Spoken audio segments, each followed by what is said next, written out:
ఒకప్పుడు తోడ పుట్టినటువంటి వాడైనటువంటి అన్నగారు జప్పీషుడు ఆ విగ్రహాల్ని తీసుకెళ్ళి కావేరీ నదిలో పారేశాడు. అస్తమానం ఈ విగ్రహాల్ని పూజ చేస్తూ కూర్చుంటాడు. మహారాజులు వచ్చి ఆదరించి కానుకలిచ్చినా కూడా స్వీకరించాడు.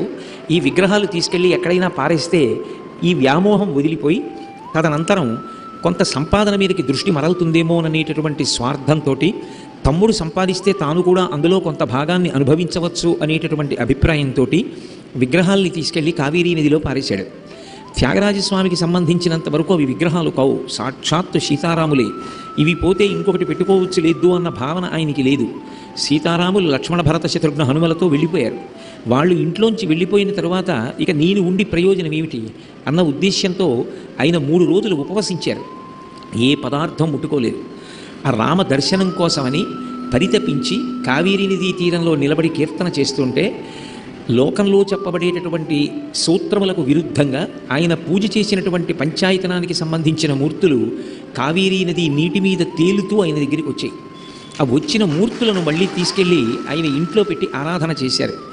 అవి ఇంటికి తీసుకొస్తున్నప్పుడు కూడా ఆయన కేవలం ఏదో విగ్రహాల్ని తీసుకొస్తున్నానన్న భావనతో తీసుకురాలేదు. రారా మా ఇంటి దాకా అని కీర్తన పాడుతూ తీసుకొచ్చారు. ఆయనకి ఆ రాముడితోడిదే ప్రపంచం. ఇంట్లో రాముడు ఉన్నాడు, నాతో రాముడు ఉన్నాడు, నన్ను నిరంతరం రాముడు గమనిస్తూ ఉంటాడు, నన్ను రాముడు కాపాడుతూ ఉంటాడు. ఆ రామచంద్రమూర్తి యొక్క అనుగ్రహం కన్నా నాకు ఇతరుల యొక్క అనుగ్రహం, ఇతరులు ఇచ్చేటటువంటి కానుకలు గొప్పవి కావు అని పరిపూర్ణముగా విశ్వసించినటువంటి మహాపురుషుడు. అందుకే ఎంతమంది రాజులు ఆ కాలంలో త్యాగరాజస్వామి వారిని తమ ఆస్థానంలో కవిగా నియమించుకోవాలని, ఆయనకి గొప్ప గొప్ప బహుమానాలు ఇవ్వాలని ప్రయత్నం చేసినా ఆయన ఎప్పుడూ అటువంటి వాటికి వశుడు కాలేదు. అన్నిటిని మించి త్యాగరాజస్వామి వారి యొక్క భక్తి మౌఢ్యము కాదు.